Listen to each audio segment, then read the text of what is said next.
focus on some of the different things that have come up both in research and then on the ground implementation. So with us here today, on my immediate left is Camfield, who's the founder and CEO of the Stratovation Group, Mike Roudi, the CEO of Emergent Connext, and Rhishi Pethe, who's the managing partner for Metal Dog Labs, LLC. And we hope to have each of them make some opening comments here so you can learn a little bit more about their insights, and then again use Slido to ask them any questions about how you think this might unfold both this year and in the future. So Cam, we're going to start with you to talk a little bit about some of the research that you and I have partnered on and some of the other findings. Absolutely. Thank you, Sarah. Thank you for having us here. We're honored to be here, and thank you all for your time. If you'll forgive me, I'm going to use a little cheat sheet to make sure that I source these correctly. So as Sarah alluded to, we really wanted to start this discussion around some data and to make sure we were talking about connectivity and ag tech and really a number of the opportunities that are either in the space or emerging. So we were fortunate enough to partner with Agri-Pulse on a nationwide study of farmers and ranchers and producers all over the country, 600 completions. And what we found was over the next 2 years, their biggest opportunity that they were really excited about was ag tech. And so that to say that this is coming, and for every single operation type out there, there's some version of ag tech that is likely to hopefully make their lives better, more efficient. On the other side of that, though, their biggest challenge is the cost to operate and the cost to do what they do. And so, again, that ag tech isn't in a vacuum, and it's got to make sense, ROI and results being top of mind. The next data point I wanted to share from our Agri-Pulse study was that 87% of those growers nationwide plan to use more data than they do today. So what that says is that the data demand is through the roof. We're only going to see it moving forward. And there's a lot of opportunity with that, but there's also a lot of challenges. So when we say data, some of the things that they meant by that were farm management software, remote devices and sensors, smart farming equipment, and computer vision, things like that. The next study that I wanted to reference was a partnership that we did with the OnGo Alliance to really look qualitatively at, again, those different types of farmers, ranchers, and specialty crop producers. And the one thing that I can tell you is that the vernacular really matters. So that even the phrase connected devices means a tremendous amount of different things to different growers. So on the basic end, that could mean things like your computer, your cell phone, your office printer. But on the far end, it's a lot of the things we are hearing about today, right? IoT sensors, irrigation systems, mechanical pickers, and the like. The next piece I'll share is that a strong majority of growers note that connecting to their farm and the acres on their farm is critical. But that with all this new technology and excitement, there's kind of this analysis paralysis happening. And unless they have a CTO or a CIO type advisor on the farm, many of them are struggling to get started or are candidly in a wait and see mode while they see which of these technologies pan out.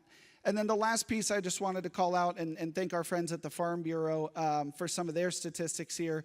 But they noted overall nationwide that still today, 12 to 18% of farmers lack internet still, and when we mean that, that's really at the head shed. We're not even getting into 100% of acreage, the entire farm. We don't want to look at those stats yet. And still only 60% nationwide saying that they have adequate internet coverage. And so while COVID helped us close that divide tremendously, we still feel that there's a long way to go. Thank you, Cam. And I think that was reflected in one of our other Slido polls, too, just that people still can't connect where they'd like to consistently. And it's one of those things that just boggles the mind. I mean, you can go out to farm fields in China and be connected in the most remote areas, but not in the United States. Mike, talk to us a little bit about how you see some of these new technologies evolving and what Emergent Connect is doing. Sure, Thank you so much for the opportunity. Look, what we're doing at Emergent is we're basically building a wireless network to provide access to all of this ag tech that you are deploying on your farm. So if you kind of think about the world we live in today, in our homes, in many instances, you have ample amount of internet coverage, and we don't even think about it. We have Wi-Fi in our homes. We have all these devices connected to it. But that doesn't exist in a lot of places in rural America, and it certainly doesn't exist in the ag industry. So while we talked all morning long about, you know, the labor rates going through the roof, and water conservation being such a massive issue here in California. The way you unleash that, the way you improve that is by having consistent access to the internet for all of your devices. Those sensors we talked about, putting automated sensors on well pumps and your irrigation platforms so that you could do things remotely. And in order to do that, you have to have a consistent, persistent network available.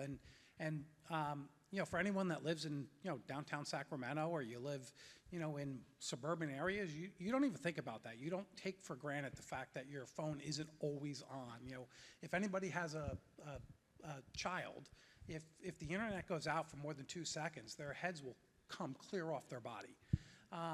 But we live with that in the industry, and our goal at Emergent is to fix that. You know, we don't make ag tech per se. We don't make sensors. We don't make the applications, the farm management systems. But what we want to do is build the network that sits over everybody's farm or ranch and allows everybody to have equal access to it. So it becomes a little bit of a great democratizer. And gives everybody the opportunity to do what even the biggest companies do on a day in, day out basis. Thanks. Rhishi, talk to us just a little bit about what you see as some of the big opportunities in this space, and then, you know, we can maybe follow up a little bit on also what's stopping it from happening. Yeah, thank you for inviting me and giving me this opportunity. So just a quick background. So I work as an independent consultant with agri-food companies, and over the last couple of years, I worked at Google, Amazon, the Climate Corporation, and so I've seen a lot of iterations of a story around data and how data can create value. And one interesting thing I've seen is that when you look at, for example, a lot of the commodity row crops and all the sensors that they have on them, what happens is that you get a huge volume of data, high fidelity data, at certain points in the year. At planting, you get dumped on with like gigabytes of data. At harvest, you get dumped on huge amounts of data. But it creates this massive gap between those events in terms of knowing what's happening. And the way people have tried to fill that gap is by using things like remote sensing, you know, using satellite data. And you know, you get sort of daily refreshes and all that, which is great. But the challenge with those type of data sets is that they're very coarse. They don't give you the level of fidelity and detail that is needed. And you know, it takes a lot to process that data and understand what's happening. So I feel there's a gap in terms of the modality of data that you can get from the field to make more sort of timely decisions and getting a signal. And a lot of these IoT type devices which can send you continuous data streams of low volume but high frequency. And if you can get that data in an efficient and inexpensive manner, now you can join that with all these other data streams that you have to get a better picture of what's happening at the farm level. And you know, with all the talk about Gen AI, and I spend a lot of time thinking about AI, I think AI models are only as good as the data that you provide them. And so with this new modality, it's not sort of brand new, but there's definitely a gap that I'm hoping that, you know, some of these IoT devices and the network that is built on top can fill that gap. I mean, if you remember, there was a meme a couple of years ago where you put connectivity on the Maslow's hierarchy, and people chose Wi-Fi connection before, you know, food, water, sex, all of these things, right? And so the more we can do to fill that gap, I think that can enable a lot of interesting use cases and create incremental value, and it can hopefully address a lot of the issues that people have talked throughout during the morning: labor, water. I mean, we can't even imagine all the use cases that could be potentially enabled. Yeah, it sounds like it's really varied in terms of the potential out there. So thanks for those of you who are starting to send some questions in already, and I'll throw this out to all of you. I guess our first one here. We've heard about some of the both environmental and economic challenges today. There are a lot of them, especially in California agriculture. how do you think, or do you think, network ag tech and Internet of Things solutions, can they solve both the environment and the economic? So I tend to be an optimist, and I want to say yes, but I think it's with the caveat that there's going to be a lot of work, and we've got to have the growers and the grower and the farm gate economics as front and center as a part of that, because I think a lot of the times we think about that last, and that's in my opinion wrong.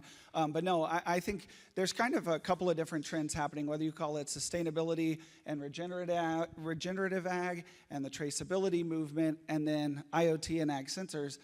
To me, we're now able to collect more data at near real time or real time than we've ever have been before. And so in theory, that technology and all of those advances should help enable the traceability, the water stewardship, and all the rest of that in a quantifiable, like a statistically and data-driven approach in a quantifiable way that hasn't existed in the past.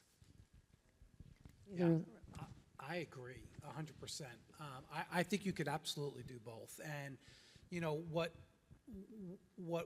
I think about is there is literally hundreds of millions of dollars flowing into ag tech with big quotes around it. And that can mean a lot of things to a lot of people. But just like we see in our everyday lives, if that technology, if all these smart devices you put in your home, your thermostat and your Ring doorbell camera, if there's nothing for them to connect to, so you could have that data in real time, it becomes a brick. It becomes like a $150 paperweight. And we see that a little bit in this industry. Well, not a little bit, a lot of it. And I think part of that is because the physics of building wireless networks in rural America is hard, right? If it wasn't hard, there'd be tons of them. We wouldn't even be having this conversation.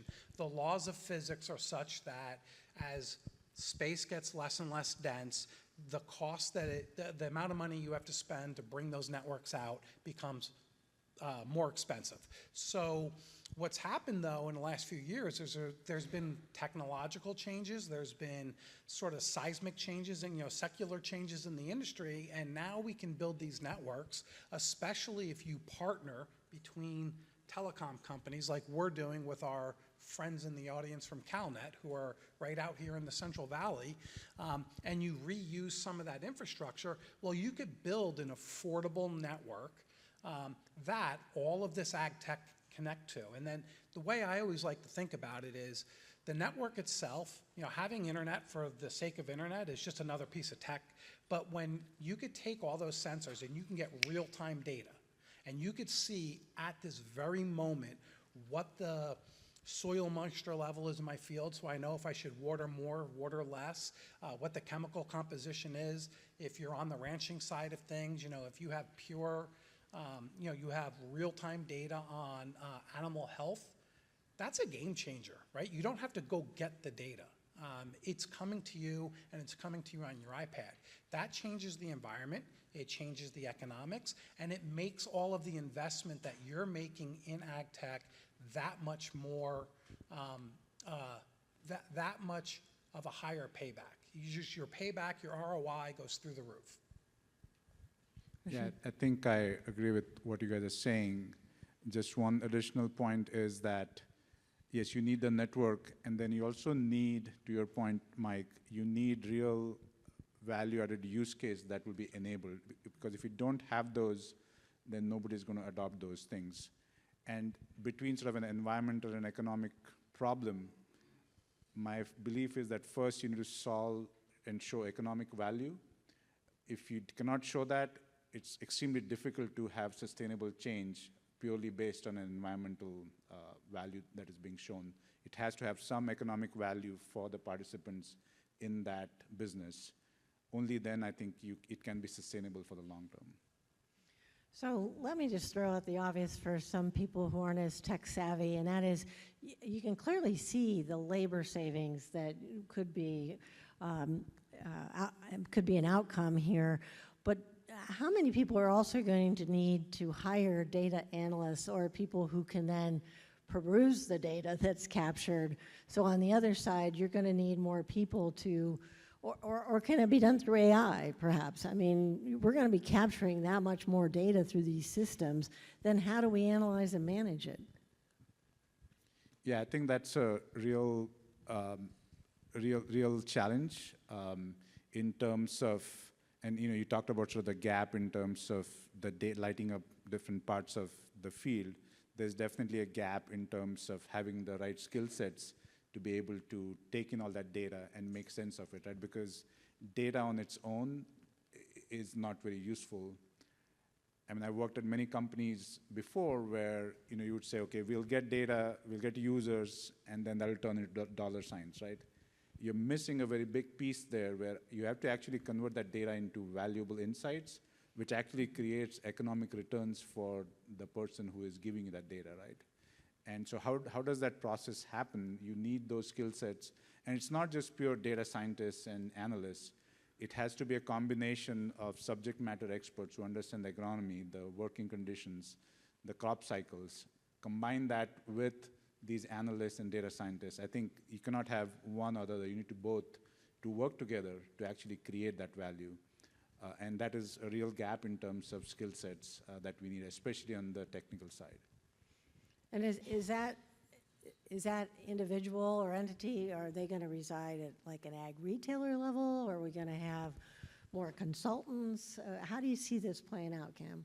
Yeah, I think it's going to be a mix. I will say that one of the main gaps, I think, is the initial setup and assessing what's the right tool for you and how they get that done. And I think there might be individual consultants. I think you might see big retailers lean on that. But then back to the data that it needs value. I think that a lot of that data might go back to the same places that are processing other data in its place today, like agronomists, like PCAs, like crop advisors. And so depending on the data that's collected, some of that might go back and help with a farm management consultant. Some of that data might go back and help inform a nutrition plan or a fertility plan, things like that. And then I will tell you, we have a soft spot and a deep love for startups. I think that there's a whole slew of startups coming that they're going to have the farm management software and all these plug and play tools, and their bench of experts are going to help coach you digitally through their software as a service. So I do think that the data will get utilized by a differing set of experts, kind of depending on who you like to lean on as a grower.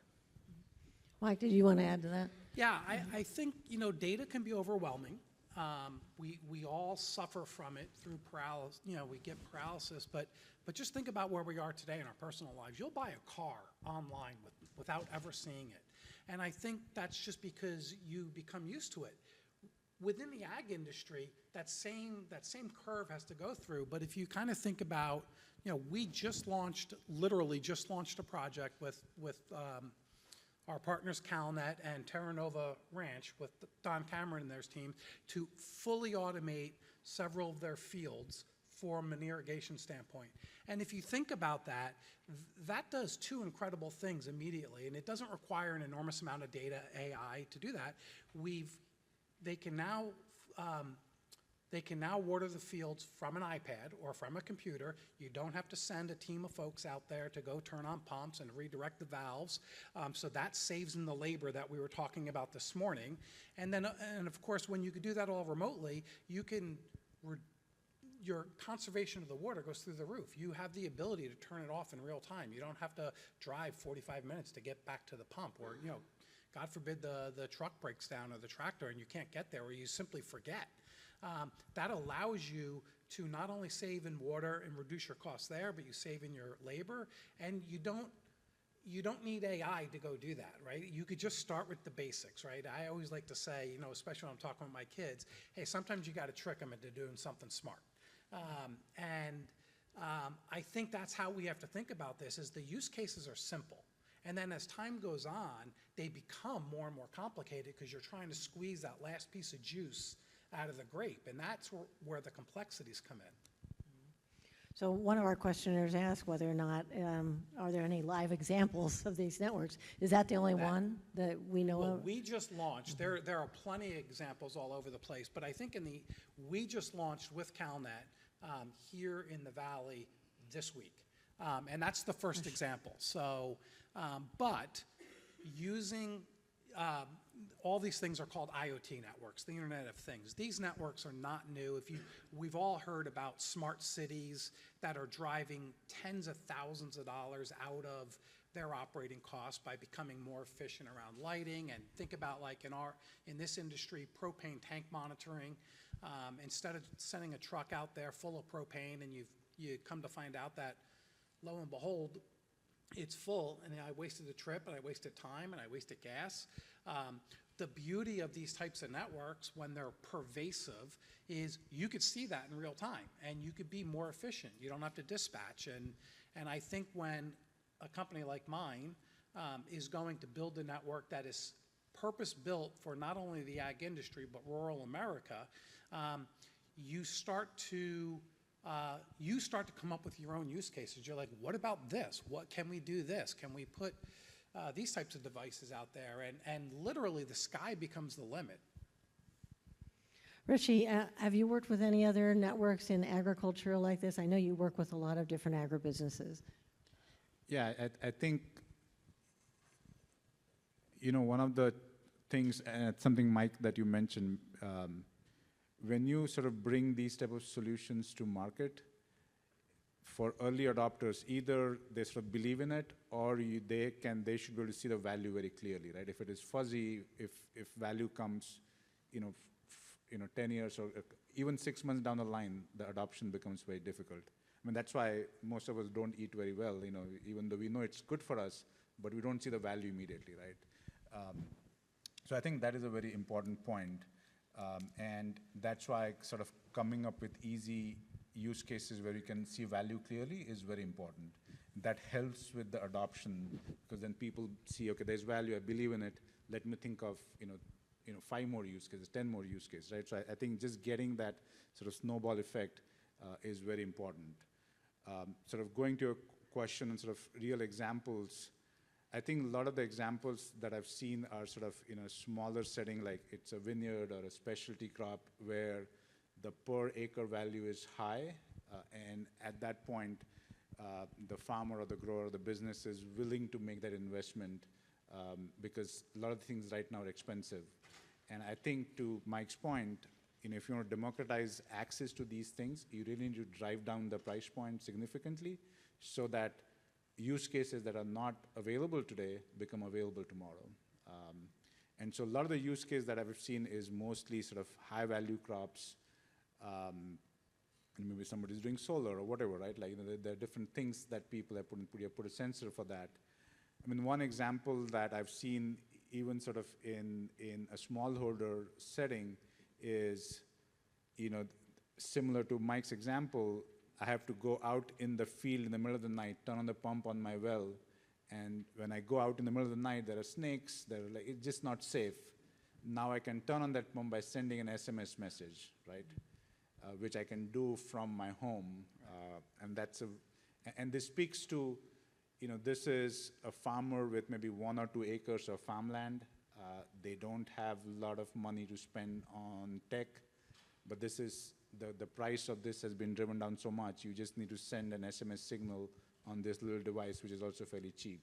That's a great example of how you can sort of enable all these use cases if you can drive down the price point, and that you can do if you can build a network. And so somebody needs to make investment to build that network, because without the network, you cannot drive the price point down. What kinds of investments are we talking about? I know it's going to vary by type of operation and how many sensors and that sort of thing, but I mean, are there price points right now that anybody could walk into, or does it have to be a very, very large farmer? Yeah, I'll take a crack at that. So I think the whole goal, at least our goal at Emergent, is I always hate to make this comparison because it sounds arrogant, but we kind of think of ourselves as becoming the AT&T or Verizon, but for the ag industry in rural America. And that's important for the following reason. One is it means that the individual farmer doesn't have to make this big investment, right? They don't have to build their own little network because, quite frankly, that's what happens today. So we're going to build it, and then you will be able to buy access to it, just like you do with your cell phone today on your iPhone. So you'll pay X dollars a month, and the way we think about the industry is it's a very affordable rate. It's significantly less expensive than cellular, and it's per device. And these devices are not, you hear people throw around words like broadband, rural broadband, and what you need at your home where you want to stream Netflix all day long. You need a big broadband pipe to do that. Well, all these smart sensors that we've been talking about all day that you all are deploying, they send bits of information, right? They wake up in the morning, they tell you what the temperature of the soil is, what the moisture level is, what the ambient temperature or humidity inside of a warehouse is, and then they go right back to sleep. So rather than to make folks have to pay for all of that themselves, we'll price that service at a rate that can be, I'm making illustrative numbers up here, but $1 or $2 a month per device, right? So the incremental cost to the user or to the farmer is very low. So on top of the smart sensor, it's a very affordable application that has a great payback, right? So now you could deploy this technology, you could use as much or as little as you want, and as I said earlier, it kind of becomes this great equalizer, right? So if you're a big user of it, you're clearly going to pay more, just like you do at home with everything else you consume. And if you just want to use 1 or 2 applications and try it out, you don't have to make the $50,000 investment to go do that. You could spend dollars per month to do it, and that's not unique to what we're doing. That's kind of how the entire broadband and cellular world has worked since the beginning of time. Thinking about barriers to adoption, Rhishi, you talked about some of that, but someone also asked a question about, well, what just happens when you overload the internet and you can't get anything? And we've probably all been there. Things happen. So are there backups? Are there redundancies in these systems? I mean, Rhishi? Well, I'll answer for me, and I feel like I'm hogging the time, but look, that's our job, is to build in redundancy, to build in backup, to, when we partner with CalNet, we use their cell towers, we use their power, which includes all the generator backup that comes with it, and that's what, we refer to ourselves as network operators, right? My job is to run the network for you, because it's not your job. Your job is to farm. Your job is to do what you do, and you shouldn't have to learn how to be run wireless networks. Frankly, you shouldn't have to learn the difference between cellular and satellite and IoT. You just need internet access, and for far too long, we tend to make people learn new skill sets, and I like to say, look, all you should have to do is wake up in the morning, see that it's on, look at a little dashboard or a report, and get the data that you want. Right? You don't need to see the plumbing behind the wall. So if you have a good provider, it should be completely seamless to you. If, frankly, they're not doing their job right, it's going to be less seamless. Well, we know how things can happen just about everywhere. I mean, I would love to get to a point where the network gets overloaded. That means a lot of people are using it, and then that means, assuming that companies like Mike's are doing a good job, that means people are seeing the value from putting these things online, and then that can bring more investment to say, yes, this is blocking the network, we need more capacity. I would love to get to that point very soon. Yeah, and I'll just let me add one more point. So what will happen is, as ag tech proliferates and connecting these devices to these networks proliferate, what you will see is more competition, right? More network operators will move into the Central Valley. So, while, and I think that's healthy, right? Even as a network operator, that's fine by me, because you should earn your business every day. And if everybody's using the system, there will be lots of folks flocking to come in, and then it will just make the network operators better, and you'll have more opportunity, and you'll have lower prices, and it just becomes the carrot to cow, full circle thing that we were talking about earlier today.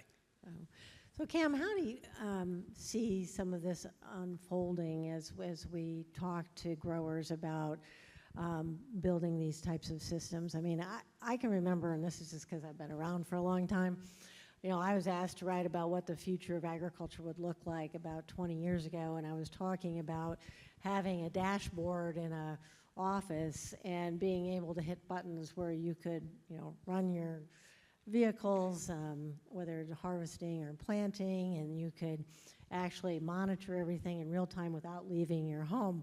And that seemed so futuristic at the time. Again, you just live long enough, I guess, technology catches up with what you think can be some possibilities. But we still have a ways to go on some of these. So how do you see this unfolding, and what is it going to take to convince farmers and growers that, that these types of systems are really the way to go? Yeah, no, I think that's a great question. I think the big piece is, and I don't recall who said it earlier, but keeping it simple, especially in these early days. Set up test and learn pilots, work with growers and the startups at an intimate level, and try to solve one problem. Don't try to solve 15 problems at once.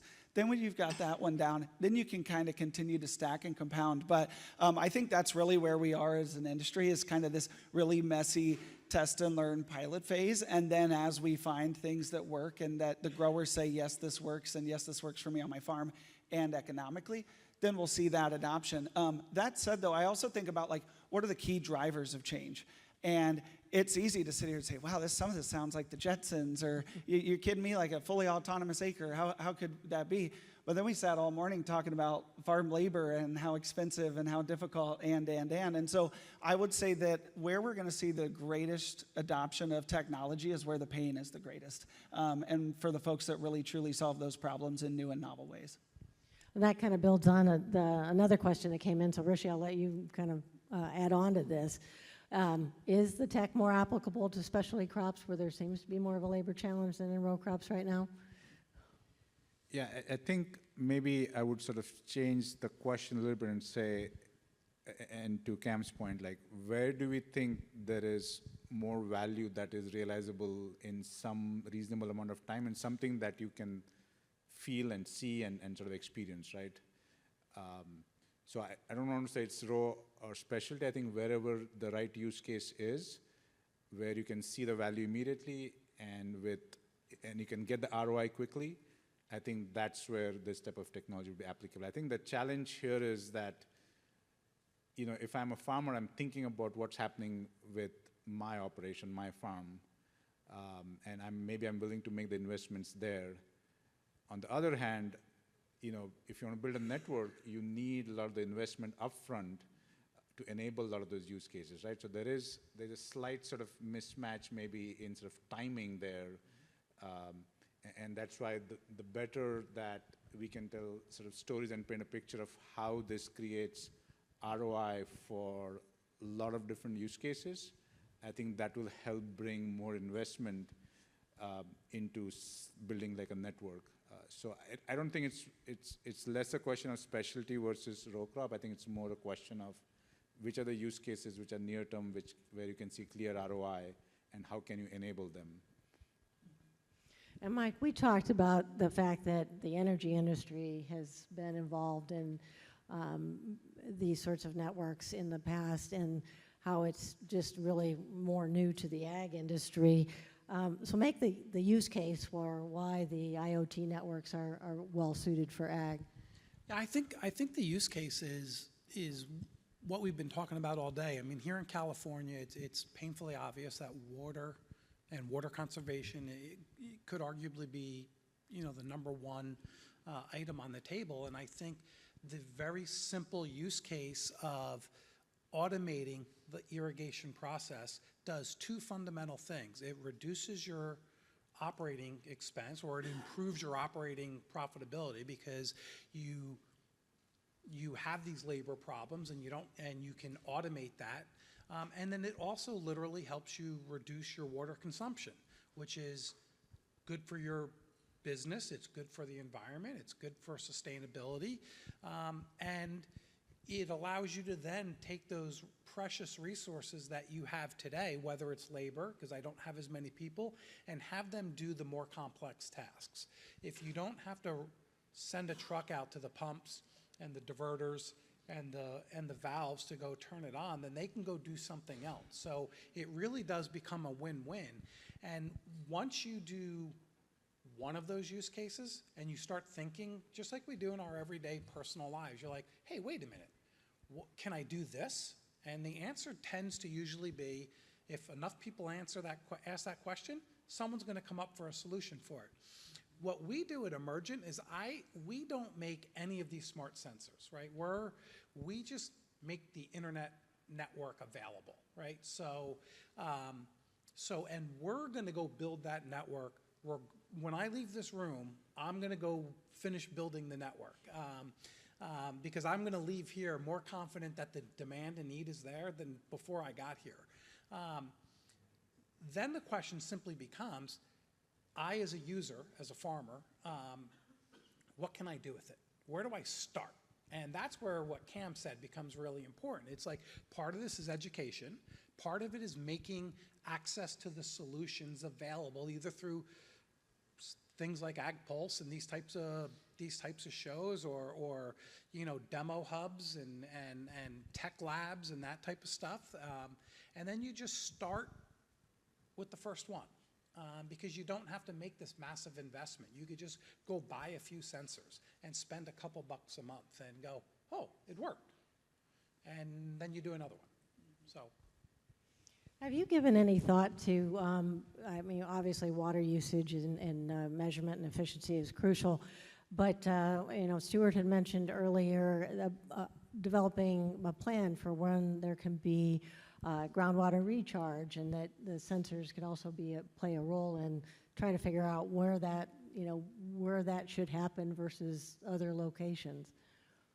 Yeah, I mean, we've thought about all of these, but again, I think what becomes the unlocking mechanism, or as my friend Mace over there says, the force mechanism is if you have consistent universal access to real-time data, getting those sensors to connect to the network technically speaking, is relatively easy. That's what we do for a living. And I won't bore anyone with a room on how it works. You just have to trust that if you buy a quote connected device, it'll work. What's missing today in the Central Valley and frankly throughout all rest of rural America is a network that is available everywhere. And we all know what happens, right? You're at your office, you're at the edge of the network, then you go out into your fields and your cell phone doesn't work, nothing works. That's the problem. And that has to be fixed, because quite frankly, and I've said this before, the ag industry is one of the few industries left where you haven't really gone through this whole digital revolution, because you're missing the foundation, which is good old-fashioned internet access where I need it. I was talking to the USDA folks a couple weeks ago in Washington, and they're like, well, a farm's a business. And I'm like, great, you're damn right they are, but their office is the field. It's not literally an office like where I'm talking to you. It has to, the extension of these broadband networks has to go 20 miles into the mountains or the valley or the cornfield out in Iowa, because that's where the work is performed, and that's where the quote smart devices have to happen. So one of the other questions that came in is, how do we talk to some of these folks even offline? I mean, is there ability to, do we have to be online 24/7 in order to manage these networks, or are there abilities to do some offline capturing of data that can also be helpful? Yeah, look, the beauty of this whole process is the data will get captured whether you're awake, sleeping, at dinner, doing whatever you do. And then you could go get it when you want. It's just because the data's available real time doesn't mean you have to go. It's just like your phone. You could answer your text while I'm speaking in the room, like probably a couple people are doing. Or you could wait an hour. And that's what the way the Emergent network will work is if you are a subscriber of it and your devices are connected, we will provide you with a dashboard so you could see the status of all your devices. And for Terra Nova Ranch, we're actually taking soil moisture readings every 5 minutes. Now, that's probably way too many, but it's part of the learning process, but we want to build a repository of data points so that you can trend them over time. Whether you look at it every 5 minutes or look at it every 5 days is sort of not the point. The point is it's available to you, so it becomes your choice. Cam, how do you plan with from your perspective to keep monitoring these trends? Do you have some more research projects that are in the works? Yeah, no, I think that, research is funny because as soon as you finish your study, you want to ask more questions. You almost want to get right back in the field. And so, connectivity is a space we've been studying since 2019. Then we went really hard in through COVID and it kind of shifted. And now it's evolving into IoT and the rest of this. So, yeah, we'll continue to track this. I think the one thing that we're going to continue to track is really the awareness and use of key phrases being used, because even around this discussion around broadband, IoT, connectivity, connected ag, right? Like all of these things can mean so many things to so many people, and some people are really far down the pipe and really excited about IoT, and then we've got some other questions, great questions around what about keeping it traditional, right? I tend to sit on the side that we should give the farmers and ranchers as many tools in their toolkit to operate their operation the way they need to, and that they're going to know what's going to work best for them. So what we're going to try to do, I think, is just try to continue to drive awareness and really help build out and market some of these use cases so we can drive awareness and adoption. Great. And Rhishi, I just end up our discussion with you here. As you have worked with so many big tech companies and also agribusinesses, tell us about how you see collaborations like that playing a role, and is there a role for continued government involvement to help advance technology that's needed on these farms? Yeah, I think collaboration is key, especially for something like a network that we're talking about. There's just so many layers to it. There's a physical layer of the IoT devices, there's a network, there's who's going to manage the data, who's going to build the applications. All of these things have to work together at some level to get value from it, right? And so collaboration is super important. And I think that comes naturally to this industry because a lot of the problems are so hard that you need to look at a problem from multiple perspectives, right? So, and I'm seeing over the last 5, 6, 10 years, I see more and more collaboration happening in different parts of the industry, which is great, and I think we need that. On the question of government sort of support, you could at one level make an argument, is this a public good? Having internet connectivity, I don't know the answer to that question, to be honest with you.